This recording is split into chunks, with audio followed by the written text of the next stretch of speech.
Hello hi నమస్తే నేను అరుణ welcome to Aruna's kitchen. ఈరోజు వీడియోలో మనము perfect hotel style dahi vada అండి దహి వడ రెసిపీ షేర్ చేస్తున్నాను। దీన్ని నేను కమ్యూనిటీ పోస్ట్ చేసిన తర్వాత చాలా మంది దహి వడని ఇష్టపడ్డారు కాబట్టి అందరి అభ్యర్థన మేరకు నేను ఈరోజు ఈ రెసిపీ మీతో షేర్ చేస్తున్నాను। చాలా టేస్టీగా ఉంటుందండి, చాలా పర్ఫెక్ట్ రెసిపీ అన్నమాట। వీడియో స్కిప్ చేయకుండా ఫుల్ రెసిపీ చూడండి, అసలు నోట్లో పెట్టుకోగానే సాఫ్ట్గా జ్యూసీగా ఉంటుంది, అంత పర్ఫెక్ట్ అన్నమాట। మీరు మాత్రం వీడియో స్కిప్ చేయకండి, నాకు తెలిసిన అన్ని టిప్స్ మీతో షేర్ చేస్తాను। చాలా టేస్టీగా ఉంటుంది, మనం ఈజీగా ఇంట్లో ప్రిపేర్ చేసుకోవచ్చు। నేను ఈ మినపప్పు తీసుకున్నాను, 1 కప్ అండి, 200 గ్రామ్ తీసుకున్నాను। దీన్ని 4 అవర్స్ నానబెట్టుకున్నాను అనమాట। బిఫోర్ నానబెట్టే ముందే 2-3 టైమ్స్ వాష్ చేసుకొని నానబెట్టుకున్నాను। దాని తర్వాత దీన్ని మనము గ్రైండ్ చేసుకుందాము। దీంట్లో ఓన్లీ సాల్ట్ అనేది యాడ్ చేస్తున్నాను। దీన్ని స్మూత్ పేస్ట్ లాగా గ్రైండ్ చేసుకోవాలి। ఒక బౌల్లో తీసుకుందాము। గ్రైండ్ చేసుకున్న తర్వాత మీరు గ్రైండర్లో కూడా గ్రైండ్ చేసుకోవచ్చండి, గ్రైండర్లో గ్రైండ్ చేసుకుంటే ఇంకా పఫీగా సాఫ్ట్గా వస్తుంది। ఇది మనం మిక్సీలో గ్రైండ్ చేసుకున్నాం కదా, దాని తర్వాత ఇలా స్పూన్తో కానీ చేత్తో కానీ బాగా మిక్స్ చేయాలన్నమాట। ఇలా మిక్స్ చేయడం వల్ల ఎయిర్ ఫామ్ అయ్యి పిండి అనేది చాలా పఫీగా వస్తుంది, సాఫ్ట్గా అవుతాయి అన్నమాట వడలు అనేది। మనం ఇలా మిక్స్ చేసుకుని దాన్ని పక్కన పెట్టుకున్నాము। ఇప్పుడు మనం పెరుగు తాలింపు వేసుకుందాము।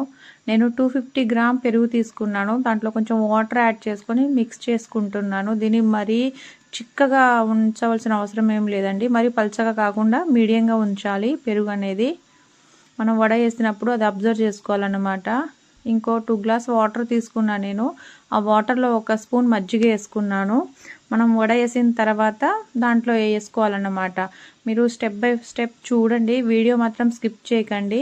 మనం పెరుగు తాలింపు కోసం 1.5 స్పూన్ ఆయిల్ హీట్ చేసుకున్నాను, దాంట్లో తాలింపు దినుసులు వేస్తున్నానండి। శనగపప్పు, మినపప్పు, ఆవాలు, జీరా ఇవి వేసుకొని కొంచెం వేగాక ఎండుమిర్చి ఇలా తెంపుకొని వేసుకున్నాను, ఫ్రెష్ కరివేపాకు, దీంట్లో కొన్ని పచ్చిమిర్చి ఇలా రౌండ్గా పీసెస్ కట్ చేసుకొని వేసుకున్నా, కొన్ని అల్లం ముక్కలు, వీటన్నిటిని వేయించుకోవాలి।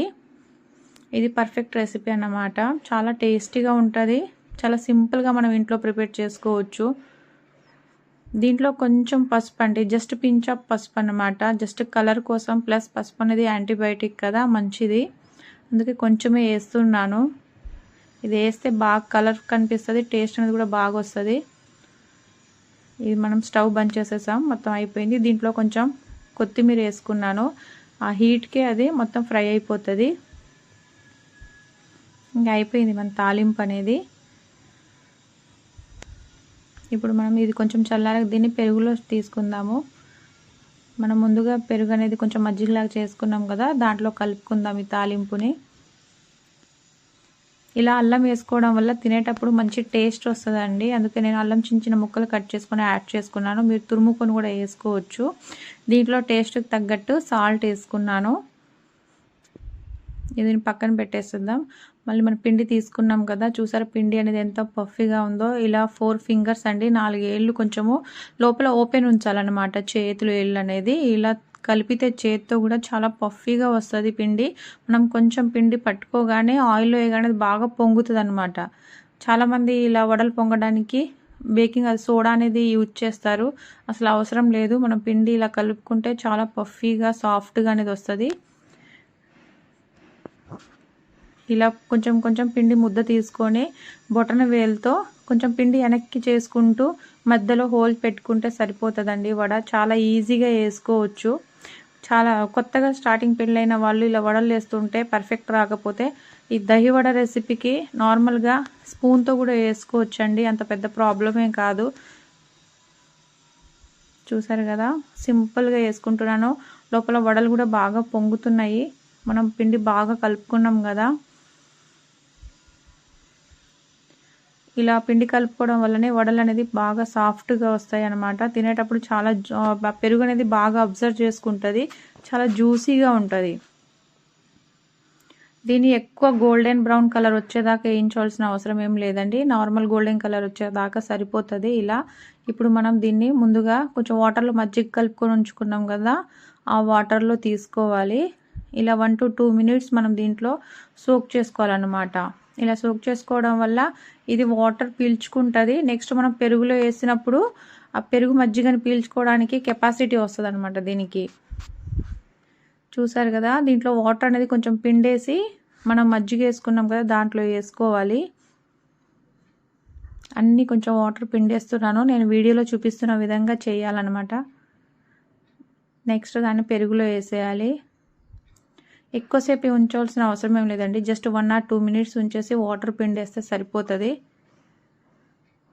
వీటన్నిటిని పెరుగులో వేసేస్తున్నాను. చూసారు కదా, ఇప్పుడు దీన్ని మినిమం 15 to 20 minutes అండి ఉంచితే, హాఫ్ అన్ అవర్ వరకైనా ఉంచవచ్చు. మనం చేసిన ప్రాసెస్ పర్ఫెక్ట్ కాబట్టి 15 minutes సరిపోతుంది. చాలా ఈ పెరుగంతా మజ్జిగ మొత్తం అబ్జర్వ్ చేసి చాలా టేస్టీగా ఉంటుంది. ఇప్పుడు నేను సర్వింగ్ బౌల్లో తీసుకుంటున్నాను. అసలు సూపర్ టేస్ట్ ఉంటుంది అన్నమాట. మీరు ట్రై చేయండి, ఎలా వచ్చిందో నాకు కామెంట్ పెట్టండి.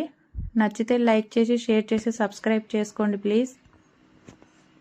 మనం అది జస్ట్ లైట్ కొంచెం పసుపు అనేది వేస్తాం కదా, అది కలర్ కనిపిస్తుంది అనమాట అక్కడక్కడ షేడ్ టైప్లో, బాగుంటుంది. చూసారు కదా, మన దహి వడ అనేది రెడీ అయిపోయింది. చాలా సాఫ్ట్గా ఉంటుందండి. పైనుంచి కొంచెం నేను క్యారెట్ తురుము వేసుకుంటున్నాను. మీరు ట్రై చేయండి తప్పకుండా. టేస్ట్ మాత్రం అసలు సూపర్ అనొచ్చు, చాలా సాఫ్ట్ అయిపోతుంది. చూసారు కదా ఎంత జ్యూసీగా ఉందో, చాలా సాఫ్ట్గా ఉంటుంది. మీరు తప్పకుండా ట్రై చేయండి. అయిపోయింది మంది పెరుగు వడ. బాయ్ అండి.